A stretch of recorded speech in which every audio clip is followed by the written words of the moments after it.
واقعہ سنایا نا، جس نے مجھے سنایا تو بس میں آنکھوں سے ضبط نہیں کر پا رہا تھا۔ حضرت مولانا طاری جمیل صاحب کا واقعہ ہے۔ ایک شخص آیا مجھ سے ملنے کے لیے، خواجہ سرا ہے۔ میں تو پہلی دفعہ زندگی میں کوئی خواجہ سرا مجھ سے ملا۔ میں سمجھا کہ پراپر آدمی ہے، اتنی بڑی اس کی داڑھی اور رنگ ماشاءاللہ بڑی مردانہ وجہ، لیکن جب بات چیت کا انداز ہوتا ہے تھوڑا سا وہ ایٹیٹیوڈ سے اندازہ ہو گیا کہ یہ مکمل مرد نہیں ہے۔ تو اس نے مجھے خود بتا دیا میں خواجہ سرا ہوں۔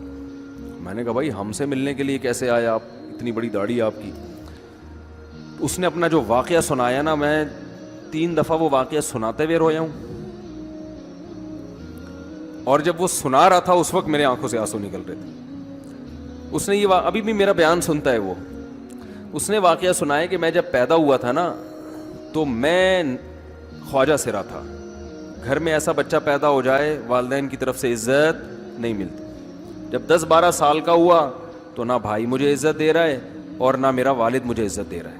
میں بھائی کے ساتھ کہتا ہوں مجھے باہر لے کے جاؤ تو وہ کہتے ہیں لوگ میرا مذاق اڑائیں گے تمہیں دیکھ کے۔ ظاہر ہے اس کی حرکتیں تھوڑی زنانہ لڑکیوں والی حرکتیں ہوتی ہیں، اور والد بھی کہیں محفلوں میں نہیں لے کے جا رہے، ایک مذاق اڑایا جاتا ہے۔ کہنے ایک دفعہ میں کہیں گزر رہا تھا تو یہ جو ہوتے ہیں نا خواجہ سراؤں کی پوری ایک جماعت تھی، انہوں نے مجھے پہچان لیا، دیکھا اتنا اچھا اس وقت نہ اس کی داڑھی، اور یعنی اس میں خواتین والی ہی علامتیں تھیں زیادہ۔ تو انہوں نے مجھے کہہ رہے ہیں اتنی عزت دی، کھانا کھلایا اور اپنے گرو کے پاس لے کر گئے، اور گرو نے کہا کہ تم ہمارے ایجنٹ بن جاؤ، ہم تمہیں پھر اب ڈانس ماس کروائیں گے، آدھے تمہارے آدھے ہمارے، جو بھی اس کا سیٹ۔ کہہ رہے مجھے پہلی دفعہ کہیں عزت ملی تو، لیکن میرے ابا کو پتہ چل گیا تو ابا نے لا کے طبیعت سے کوٹ دیا، ٹھیک ہے نا، کہ دوبارہ ان میں نہیں بیٹھنا۔ ٹھیک ہے ہم نے توبہ کر لی، بھائی یہ برے لوگ ہیں، ڈانس ماس اچھی چیز نہیں ہے، ٹھیک ہے۔ تو اب کیا ہوا، کہتے ہیں کہ پھر جو ہے نا کچھ دنوں میں کہیں کسی سے جھگڑا میرا ہوا کسی بات پہ، تو اس نے انتقام لینے کے لیے شکایت لگا دی ابا کو کہ یہ دوبارہ ان کے پاس گیا، حالانکہ وہ جھوٹی شکایت تھی۔ اب ابا کو لگا کہ یہ صحیح کہہ رہا ہے جس نے شکایت لگائی ہے، کیونکہ شبہ تو تھا نا ابا کو دوبارہ جائے گا۔ ابا نے پھر مارا، تو کہہ رہے اب میں بول رہا ہوں کہ میں نے یہ کام نہیں کیا، میں نہیں جا رہا ہوں ان کے پاس، میں نہ ناچ گانا سیکھ رہا ہوں، کچھ بھی نہیں۔ لیکن ابا نے اس کی باتوں میں آ کے انکوائری نہیں کی ہوگی پوری، وہ سمجھے ہوں گے کہ بھئی ایسا ہی ہے، تو ابا نے پھر کٹائی لگائی۔ تو اس کے دل میں منفی جذبات پیدا ہو گئے اور یہ گھر سے بھاگ گیا کہ بھئی مجھے ویسے تو عزت نہ یہاں مل رہی ہے اور میں ذلت برداشت بھی کر رہا ہوں، تو بھی کہہ رہے میں وہاں چلا گیا۔ تو جب میں وہاں گیا ہوں نا خواجہ سراؤں کے ہاں، تو وہی گرو اور ڈانس، اور پھر اس نے مشہور کچھ ایکٹروں کے نام بتائے جن کے ساتھ ہم ڈانس کرتے تھے، اور پیسے آنا شروع ہو گئے، آدھے گرو کی جیب میں آدھے ہماری، اور ہٹو بچوں۔ لیکن ظاہر ہے یہ کوئی عزت دار راستہ تو نہیں ہے نا۔ کہہ رہے ہیں کہیں سے تبلیغی جماعت میں حضرت مولانا طاری جمیل صاحب آ گئے، انہوں نے اجازت مانگی، ہمارے گرو کو پیغام بھیجا بھائی مجھے ایک دفعہ یہاں آ کے دعوت دینے دو۔ اس نے اجازت دے دی، آ جاؤ بھائی۔ بیان کیا، ان کو سمجھایا بھائی یہ زندگی نہیں ہے، اللہ کی سیروزے کے لیے بہرحال ترغیب دی۔ کہہ رہے ہیں میں تیار ہو گیا، باقی لوگ تیار نہیں ہوئے، میں تیار ہو گیا۔ کہہ رہے میں نے گرو سے اجازت لی، اس نے کہا جاؤ لگا لو سیروزہ۔ تو کہتا ہے کہ جب میں حضرت کے گھر پہ گیا ہوں نا، تو حضرت پہلے سے دروازہ کھول کے ایسے انہوں نے دونوں بازو پھیلائے ہوئے تھے استقبال کے لیے، پہلے سے کھڑے ہوئے تھے علماء کے ساتھ۔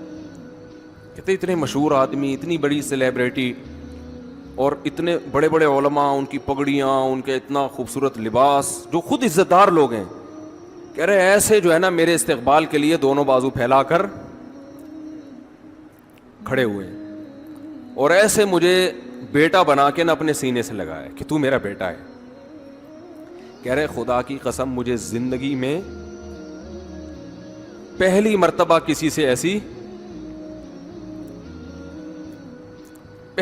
ایسی عزت ملی مجھے کسی سے، اور اس عزت دینے میں مولانا کا کوئی مفاد،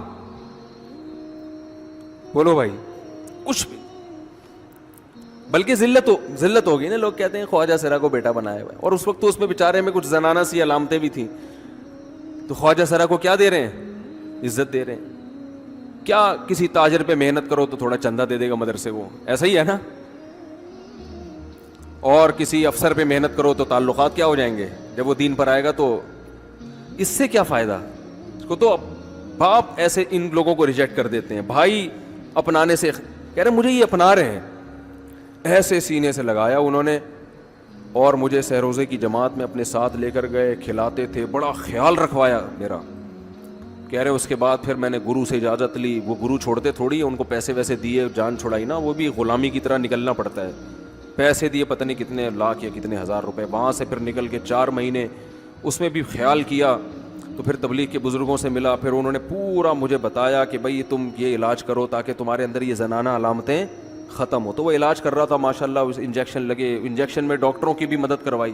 یہ ایسی این جی او ہے میرے بھائی جس کو کوئی بھی این جی او نہیں کہتا, نہ ان کے کوئی اشتہار آ رہے ہیں. کتنے لاکھوں لوگوں کو اس طرح سے یہ لے کر بھی آئے اور ان کے مسائل بھی حل کیے, مگر نہ کوئی ویڈیو بن رہی ہے, نہ کوئی اشتہار آ رہا ہے. یہ تو اس نے خود مجھے بتا دیا نا, اور اس نے کہا ایسے سینکڑوں لوگوں کے ساتھ ہوا ہے. تو اس کی ماشاءاللہ اب داڑھی نکل گئی. اس نے کہا آہستہ آہستہ میں اللہ سے امید ہے کہ مکمل مرد بن جاؤں گا میں. تو یہ ہے وہ دعوت جس میں آپ کا کوئی مفاد بولو نہیں ہے. تو دعوت کے کام میں جب تک اس درجے کا اخلاص نہیں ہوگا اس وقت تک آپ کی دعوت میں جان پیدا نہیں ہوگی.